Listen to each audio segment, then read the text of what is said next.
దాని గురించి అయితే కంప్లీట్గా డిస్కస్ చేద్దామండి. ఇది కంప్లీట్గా చూసిన తర్వాత మీరైతే షాక్ అయితే కాబోతున్నారు. ఎందుకంటే కనుక 2024లో జూన్లో జరిగిన దాంట్లో చూడండి, ఒక క్యాండిడేట్కి 50% ఎబోవ్ ఉన్నదా కూడా వారికైతే దీంట్లో ప్లేస్మెంట్ అయితే రావడమే జరిగింది. ఎవరైతే అభ్యర్థులు 85 ఉండి కూడా నేను అప్లై చేయను అని అనుకుంటున్నారో వారికైతే ఒక మంచి బెటర్ ఎగ్జాంపుల్తో అయితే మీ ముందుకైతే వచ్చేసానండి. తప్పకుండా అందరూ కూడా అప్లికేషన్ అనేది పెట్టుకోవాలనే ఉద్దేశంతో అయితే ఈ వీడియో అయితే చేస్తున్నాను.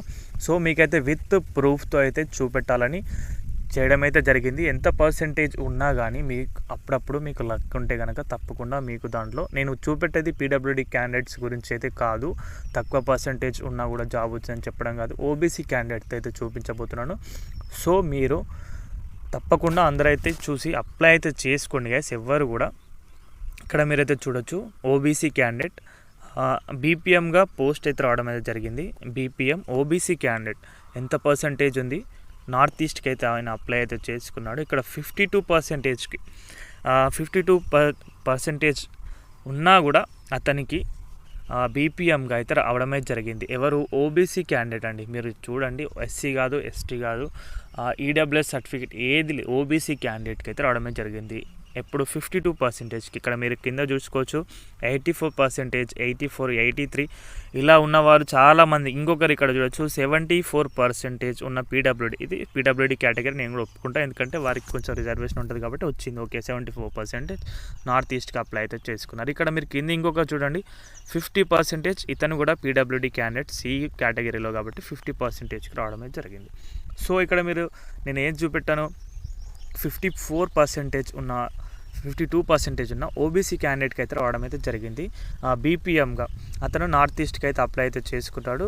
సో రావడమే జరిగింది. సో ఎవరైతే క్యాండిడేట్స్ నాకు తక్కువ పర్సెంటేజ్ ఉంది, నేను ఎందుకు అసలు అప్లై చేయాలనే ఉద్దేశంతో ఉంటారో వారందరూ కూడా ఇది చూడండి. ఒకసారి చూసి మీరు కూడా అప్లై అయితే చేసుకుని మహా అయితే పోయేదేముంది, ఒక 100 రూపాయలు మీరు నష్టపోతారు, అంతకంటే మీరు నష్టపోయేది ఏమీ లేదు. తప్పకుండా అందరూ కూడా అప్లై అయితే చేయండి.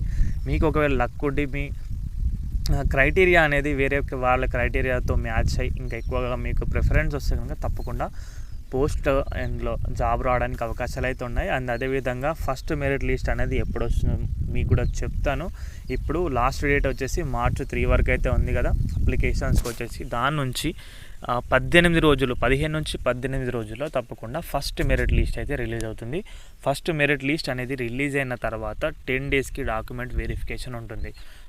10 డేస్కి డాక్యుమెంట్ వెరిఫికేషన్ అయిపోతుంది. అందులో అన్నీ పర్ఫెక్ట్గా ఉంటే పాస్ అవుతారు, లేదా చాలామంది కూడా ఫెయిల్ అవుతారు.